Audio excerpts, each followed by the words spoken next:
All right, Shalom Aleichem, everybody. Welcome to our Wednesday class on Yalkut Yosef.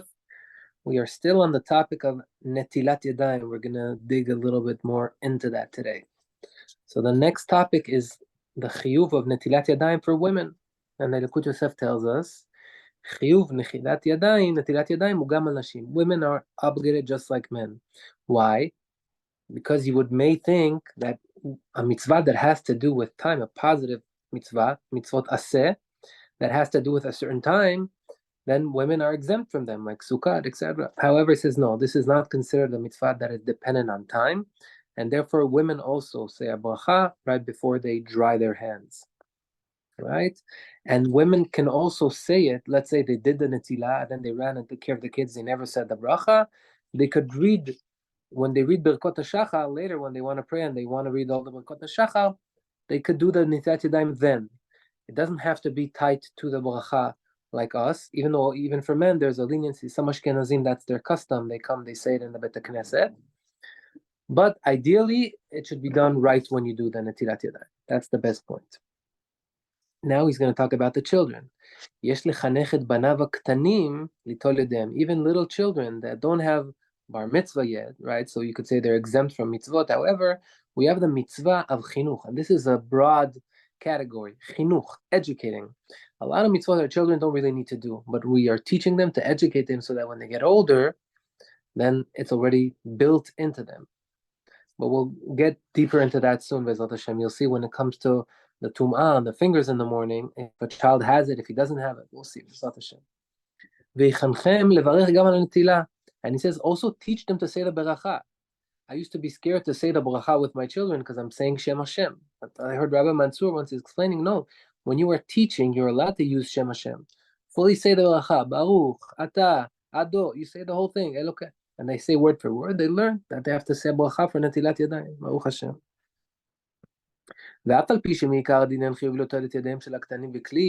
Even though that from the deen, from the halacha, we don't really have to use a kli, an atlan, that vessel that we use to wash their hands. In parentheses, he writes what we already learned. Actually, even older men don't have to use that in the morning, only for bread, right? But even though it's a good custom to make them used to washing their hands in the kli, and do it just like for you, 3 on each hand. And if you don't have a kli, then do the 6 trick under the faucet, 1, 2, 3, 4, 5, 6, and that is fine. Now, even though for us, we don't say a bracha on something like that, we only say a bracha once we use the natlan, we learned that. However, when it's for a child and it's for educating him, so even though he doesn't have the natlan, the whole reason you're doing it is to educate him, so educate him also with the bracha and teach him how to say the bracha as well. So even when you're doing from the faucet for a child and not from a kli, still say the beracha. And also the girls. So we learned there's no difference between a boy or a girl. And wash their hands even if they're so small that they haven't reached the age of chinuch. Chinuch is the education age. And halacha, gil chinuch is around 6 to 9, depending on the wisdom of the child and how much he accepts. So even if he's not in that age yet, he's 3, 4, but it's still good to teach him to do the Netilat Yadayim because it's a segula, he says. It's like something that helps him grow up in a pure way, and this will be hopefully bring them up to be kedoshim, to be holy children, he says. Right? Okay. Let's continue.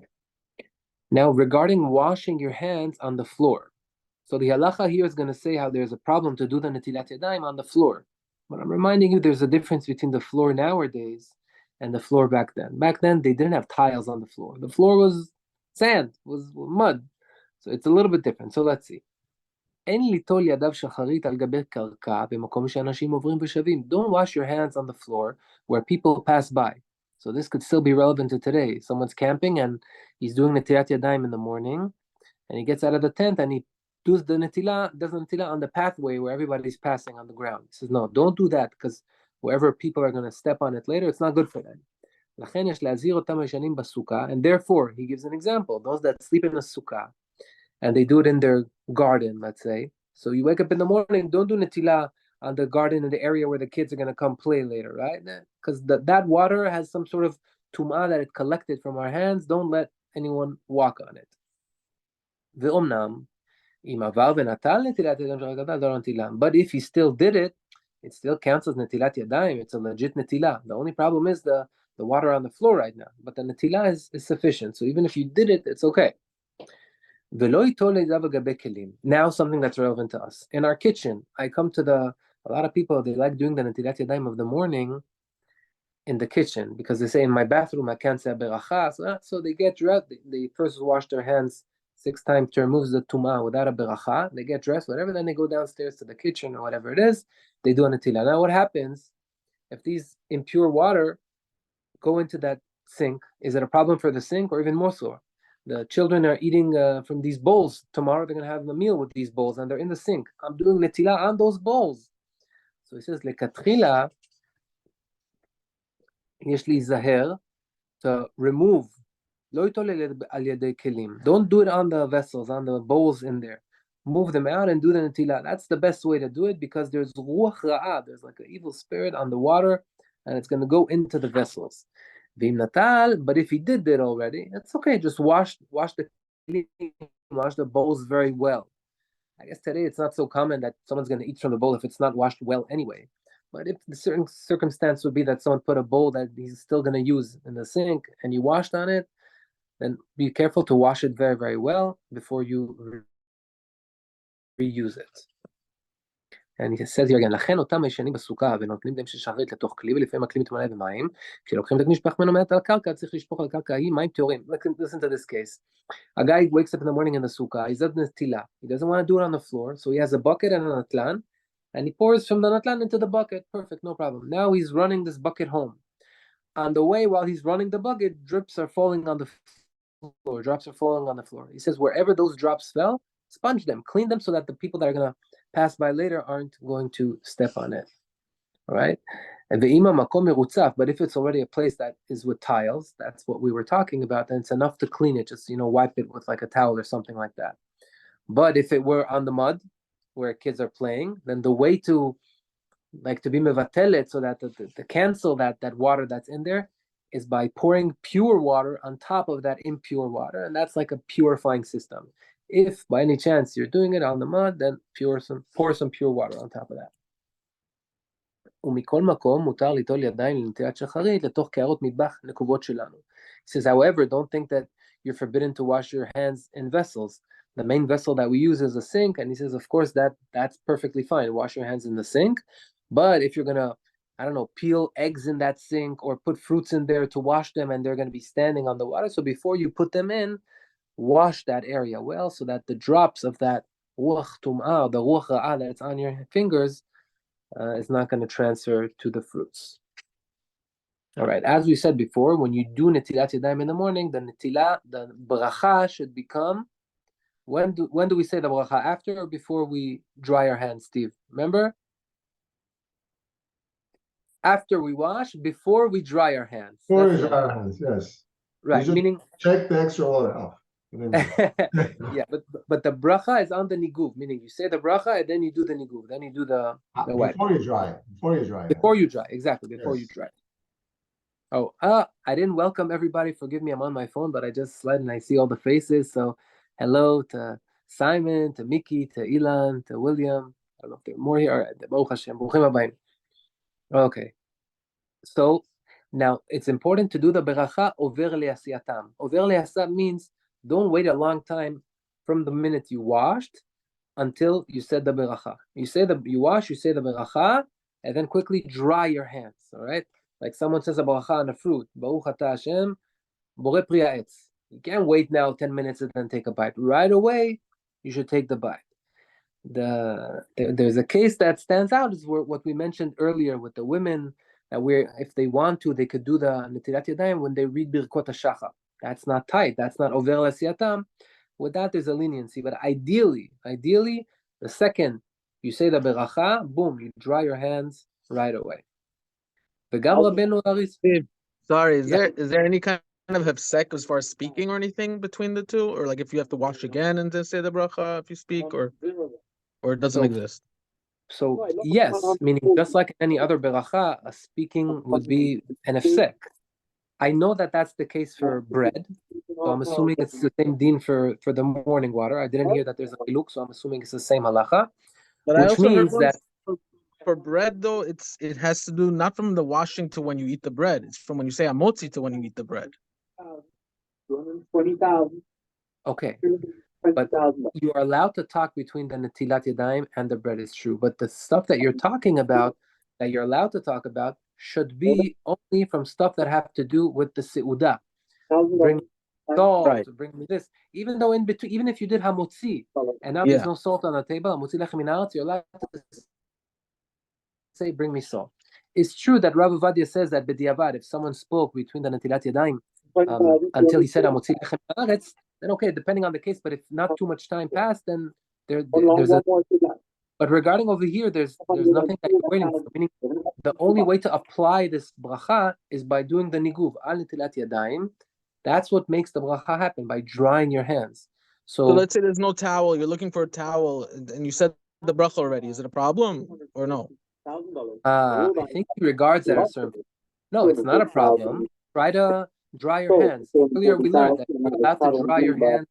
I don't know if we learned it earlier. I maybe went forward and I don't remember the order, but you're allowed to put your hands in that air dryer, meaning the towel is one mean of drying.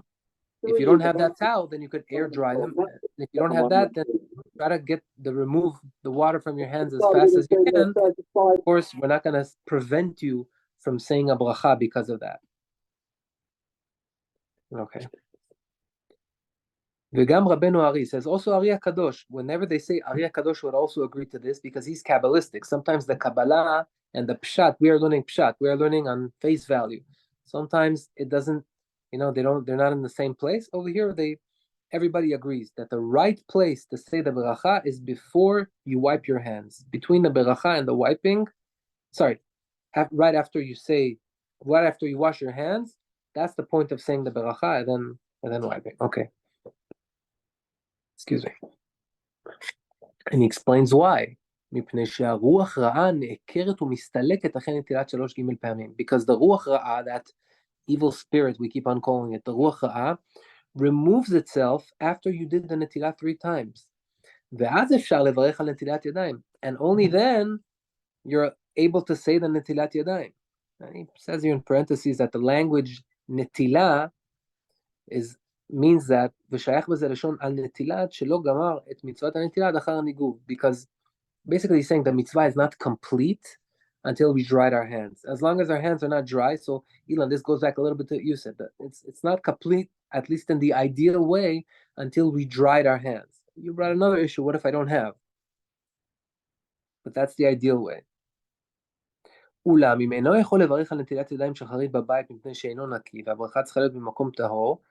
Right? Let's say I don't have a sink in my home. Someone has like this apartment that the living room is also the kitchen and it's also where he washes his hand. It's a very small caravan. They have those in Israel, like a small caravan.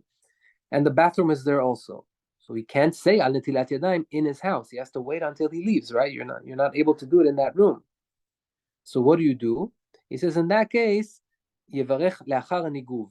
He can do the netilah, he can dry his hands, and then when he leaves the room, he could say, Asher Kedeshanu Mistav Etzenu Al Netilat Yadayim. This case sometimes happens in the plane, where you go in the plane in the morning, you want to do netilah on a flight. So you're gonna wash your hands in there, but you can't say the bracha in there. Generally, it's not ideal to say the bracha in there because to even do the netilah in there is not ideal. But since we don't have another option on the plane, so we rely on the opinions. I don't know if we mentioned this before, but there are 2 opinions. There's one opinion that is by Chacham Ben Zion. He is more lenient. He holds that today the bathrooms are not considered somewhere that is impure. It's not a problem to do the netilah in the bathroom. Everybody agrees, say the bracha outside, but the netilah in the bathroom is not a problem because, all the dirt is gone. It's not like the old bathrooms where it would stay there. And therefore, according to him, we would have no problem. According to Rav Ovadia, no, his system is better to not do it in that room. And we know he himself, Rav Ovadia, would do a quick netilah in the morning. That's how his children testify in him, just to remove the ruach tumah. He would get dressed, then he would go downstairs to the kitchen where it's clean and do another netilah with a beracha over there. So that's the ideal way. But if you're in that situation when you're in the plane and you did wash your hands in a place that's impure, you're allowed to lean on that Chacham Ben Sion opinion that says that maybe today bathrooms are clean because you have no other option, so you lean on it. But according to Rav Ovadia, and that's what we are learning Yalkut Yosef, the family of Rav Ovadia, his son Isaac Yosef, according to their opinion, it's ideal to do the Netilah in somewhere pure. Only when you don't have the ability, then you can rely on that opinion. So if someone is in a room that's impure and he needs to dry his hands, then once he leaves that room, he could say Al Netilat Yadayim. By the way, a tip for the plane, which I do, I take the towels with me, I put them under my arm. I go outside, I say Al Netilat Yadayim, then I dry them, and then I go to the kitchen in the back and I throw. So that way, it's you earn that idea of saying the bracha before wiping your hands. But the case that he brings here is, I guess, where that was not possible. So you could even say the bracha after the niguv. By the way, just like the women do, where we said earlier in the class today, women are allowed to do the netilah in the morning and read the bracha while they're reading Birkot HaShachar. The fact that we allow them, we understand that there's an opinion that can be done. And you could rely on this because the Chida writes that what? Because the ruach ha'ah, the evil spirit, does not remove itself from you until after you wipe your hands. But wait, why is he saying this? He says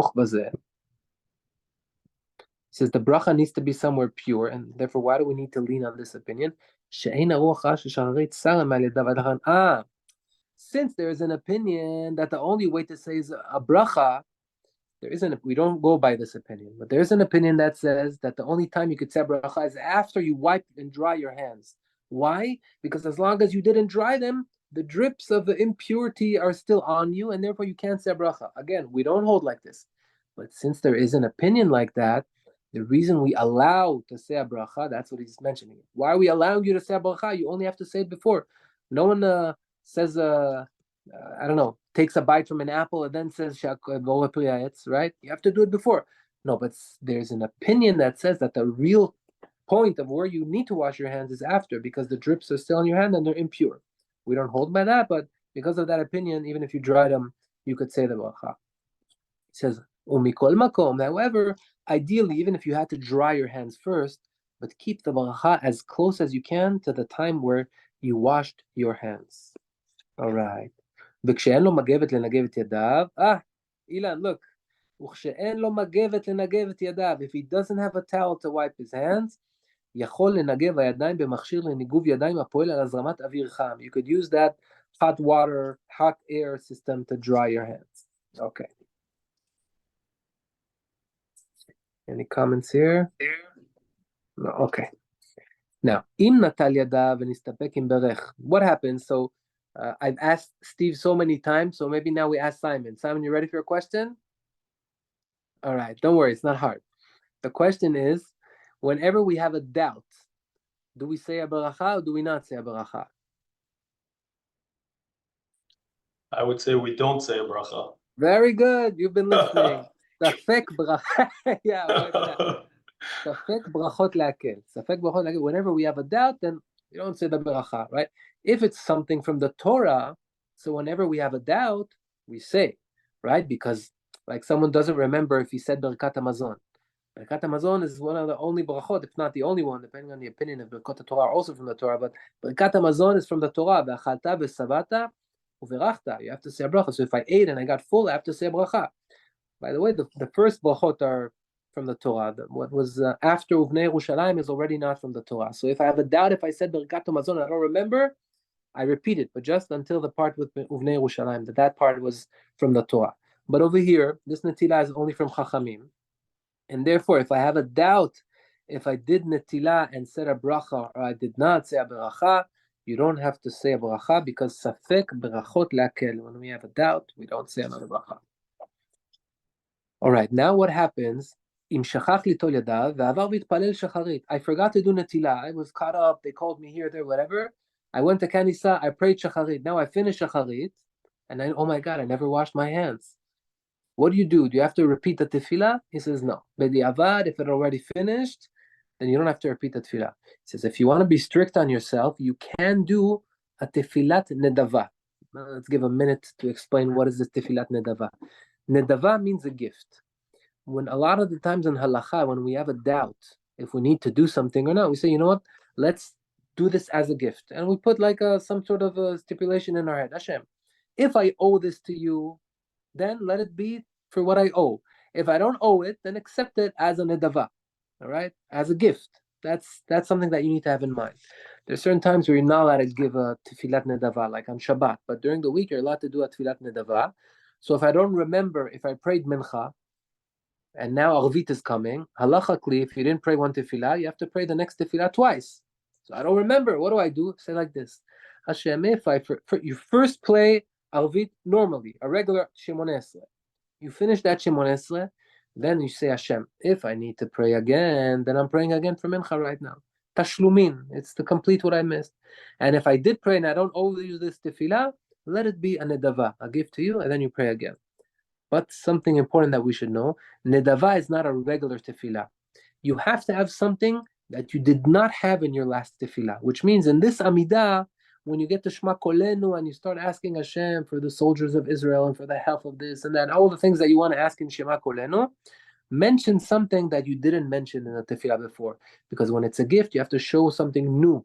So in case it is a gift and it's not a debt, we have to renew something in our tefillah and therefore put something new. But either way, back to where we were. If you want to be strict upon yourself, a person that only after Shacharit he noticed that he never washed his hands, then you're allowed to read the Amidah again, but don't forget to do it as a nedava. Put that stipulation, Hashem, this is a gift to you, and make sure to make something new. But there's also another term, he says, that you are a person that is going to be able to have kavanah. A lot of people, they pray, but their mind is everywhere. Maybe most people, our minds go places. We try to focus. That's our job, but the mind takes you places. So I'm not saying that it's okay. I'm just saying a reality. Our mind, we try the best that we can, and that's part of Avodat Hashem, to improve in that as well. So if you're a person that knows that you could have kavanah in this Amidah, then you do that nedava. But if you're going to do that nedava, that gift to Hashem, and do an extra tefillah that you're not obligated to do, just because you want a gift, and then the gift is all crummy and it's all dirty because your mind went to your business and went to your family and went to 20 different places, which are all important, but this is a gift right now. So if you can't have that focus, it's not worth it. Well, if you know that you have that focus, then you should do that nedava. But again, this is in a case where you're not obligated to. You know for a fact that you don't have to repeat the tefillah if someone didn't do netilah before shacharit. We're soon going to see why. It says whenever we have a doubt, like we mentioned before, we are allowed to do that tnai, that stipulation of nedava. The nedava that we said is only for Amidah. That's the only part that we repeat again to Hashem. We don't have to read again Baruch She'amar, Ashrei Yishtabach, all the berachot, Shema Yisrael. No, just the Shemone Israel. Okay. How we doing? I don't have a watch now. 5 more minutes. Now, someone changed the language of the beracha. Instead of al netilat yadayim, he says v'tzivanu litol yadayim. Some mitzvot you say litol, some mitzvot, like for example with tefillin, do we say asher kedishanu mitzvah v'tzivanu al hanachat tefillin or lehaniach tefillin? We say lehaniach. But with hands, we say al netilat yadayim. We don't say litol yadayim. Some mitzvot go like this, some mitzvot go like that. So he says, if you made that mistake, and you're toch kede dibur, you can quickly fix it, meaning 3 seconds or so did not pass, then say asher kedishanu tzivanu litol yadayim al netilat yadayim. You could do that. That's okay. Then that's considered that you fixed it. But if you did not fix it, then that bracha was fine. You're yatsa b'diavad. It's not the way to say it, but it was still sufficient, and you don't have to repeat that bracha. Right now, someone woke up. He has to go to the bathroom, and this is before he washed his hands for shacharit. Now, what happens? He leaves the bathroom, and usually you have to say Asher Yatzar after the bathroom, right? So he does a netilah with a kli, and in his mindset, he wanted to say levarech al dat l'sayim al netilat yadayim. He was going to say Asher kedishanu mitzvah tzivanu al netilat yadayim, but instead his mind took him somewhere else, and all of a sudden he noticed he's outside of the bathroom, so he continued ברוך אתה השם אלוקינו מלך העולם, אשר יצר את האדם. He changed in the middle of the bracha. It was supposed to be al netila. He said asher yatzar. He needs to say asher yatzar also. So what do we do in this case? Does it bother us that his mind was somewhere else in the beginning? He says yesayem beracha. Finish saying asher yatzar because the obligation of asher yatzar is also on you. So finish asher yatzar and after that say al netilat yadayim. And by the way, Ilan, this is a case where that will not be an ifsek. The asher yatzar that you said in between the washing hands to the bracha of netilat yadayim, it's a full bracha that came in the middle. It's still not an ifsek, right? Because it's part of the brachot that he needs to say. If you say something else, is there a sec? Like you can't say asher yatzar anymore? No. Asher yatzar, you could always say. You don't. With asher yatzar, there's no din of ifsek. Oh, which no, means it's that, okay. with the netilah, we're worried about the ifsek, but the bracha of asher yatzar is not an ifsek. It's not really a stopping. But I'm reminding you that we said that b'diavad in the morning, these ifseks are not a problem for us because we saw in the case of the women that some of them have the custom to say the bracha together when they say all the brakot hashachar. So we see that there is an opinion that is fine, but the right way to do it is over l'siyato miyad, quickly. All right, let's try to get this halacha in. Be'ezrat Hashem. Halacha kaf daled. Hayashen balayla. Someone is asleep v'ne'ol shtatot mayim metzimao. Now he woke up in the middle of the night and I'm thirsty. So what do I have to do netilah? I'm about to drink water. It says yishafshef yadav basmicha. You could rub your hands against the blanket or the sheets or anything that could make them clean, and then you say bracha she'akol niya bidvaro, even though you didn't do netilat yadayim. So we see that the bracha of netilat yadayim doesn't hold us back from saying she'akol niya bidvaro or something like that. We're allowed to do that even the katchila. And you don't have to rub your hands on the blanket. He says 3 times, like we do for netilah in the morning. It's enough to just make sure that there's not impure dirt on them, that they're clean. And that's it. You could say she'akol niya bidvaro. Now, if you drank a sufficient amount to say borei nefashot is the birkat hamazon on drinks, right? On other stuff as well. But does anybody know how many ounces do you need to drink in a row so that you'll be obligated to say borei nefashot? Dan, very good, Steve. 3 ounces. Yeah. That's the din. That's when we also, if someone wants to do kiddush on Shabbat, then it's recommended. Oh, it was a guess? Come on. But that's it. So there's like and it can't be in drips, right? Because as opposed to food, you have like, depending on the opinions, between 4 to 7, 8 minutes, depending on what opinion you go to, food can be eaten in once. And then if you ate 1 ounce in that time, between 4 to 8 minutes, depending on the opinion, you could say ala michya or the last bracha. But when it comes to drinks, only if you drank 3 ounces within that original sip, meaning no breaks, maybe a little, take a sip just for a break to swallow and continue, that's also fine, but no more than a 1 second break, then if you do that, you cannot say. So what does he say over here? Dave, I actually got that from Pesach, because you have to have the multiple cups. They always said you have to have a minimum of 3 ounces. That's it. That was my same assumption. idea. Because kos in Gematria, the numerical value of kos is 86. That's about 3 ounces. But that is where the bracha comes in. That less than that already, it's not a value of a bracha. Right? And that's according to Chazal. With food, 1 ounce already gets that value. 1 ounce in volume is like around like a matchbox, something like that. With drinks, 3 ounces. Do you have to have rov kos to say it, or you have to have the full 3 ounces? Because I know in what are we talking about now? Pesach, Kiddush, or in the middle of the night drinking water? It's all different. That's what I want to know. Does it matter? No. So they're two. Okay. In order to say the beracha achrona, you for have borei nefashot, you have to have all 3 ounces. Of course, if you had less than that, do not say beracha achrona. In the 4 kosot of wine, ideally you need to drink the whole cup. But if you couldn't finish the whole cup, then at least if you drank the majority of it, it's also okay, right? So, because over there we're not concerned about beracha achrona. We just want to feel the 4 kosot, right? But when you want to say beracha achrona, you have to have that whole amount. All right. Okay, this we said. So now a person drank 3 ounces at once in the middle of the night. He said she'akol and drank that. He says also say borei nefashot. Don't be scared. I didn't do netilah. How many berachot? No problem. Also say beracha achrona. He says it's something interesting. Nowadays, people don't sleep naked. They sleep with a pajama. And since you sleep with a pajama, most likely your hands are clean, and therefore you don't even have to do that rubbing against the blanket unless you know that you rubbed something and it's not clean. But most likely your hands are clean, and therefore you don't even have to do initial rubbing. Right away, shakol, if you need to say borei nefashot.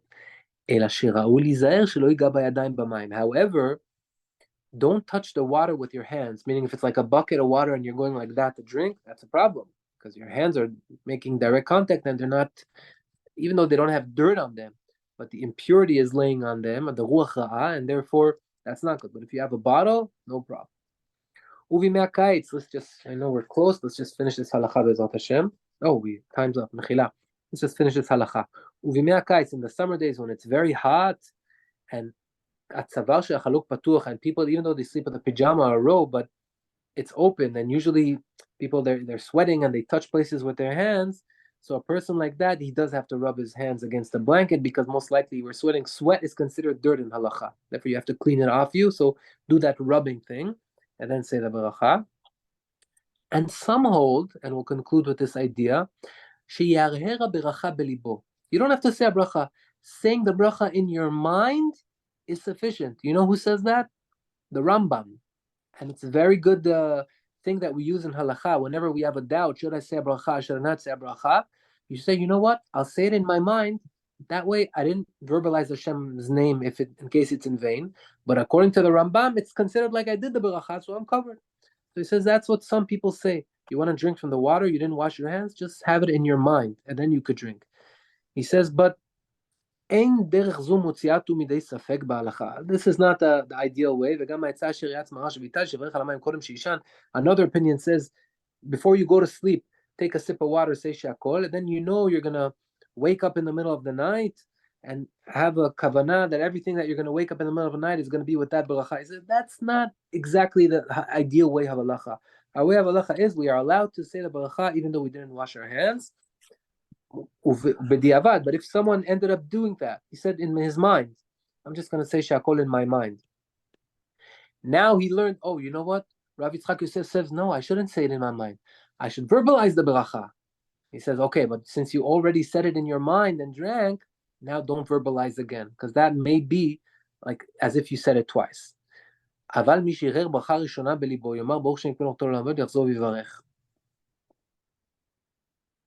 Sorry, what I said right now is regarding Asher Yatzar. Asher Yatzar, when in the middle of the night, I didn't know if I'm allowed to say or not. I missed this line, Asher Yatzar. Then with Asher Yatzar, if I said it in my mind, I don't repeat it again. But when it comes to Sheakol, yes, you do repeat it again. I said it in my mind and I drank, then I'm allowed to repeat it again. I guess there's a difference because the bracha on Sheakol, there's a physical enjoyment from it, like something that you could feel as opposed to the Asher Yatzar. So maybe because of that, there's a difference between blessings for Hana'ah and blessings for praising Hashem. So that's the deen. With Asher Yatzar, if I verbalized it in my mind but not in my lips, I don't repeat it again if I remember the halacha. But if with a drink, I do. Okay, I don't know how much this is practical because everybody here knows the halacha. We're going to wipe our hands and say the beracha she'akol. No problem. Sorry to take overtime. You owe a couple of minutes on me. Mechila. Hi, gentlemen. Bezrat Hashem, we'll see you next week. Shavua tov. Thank you, Chief. Bye-bye. Bye, everyone. Thank you. Thank you.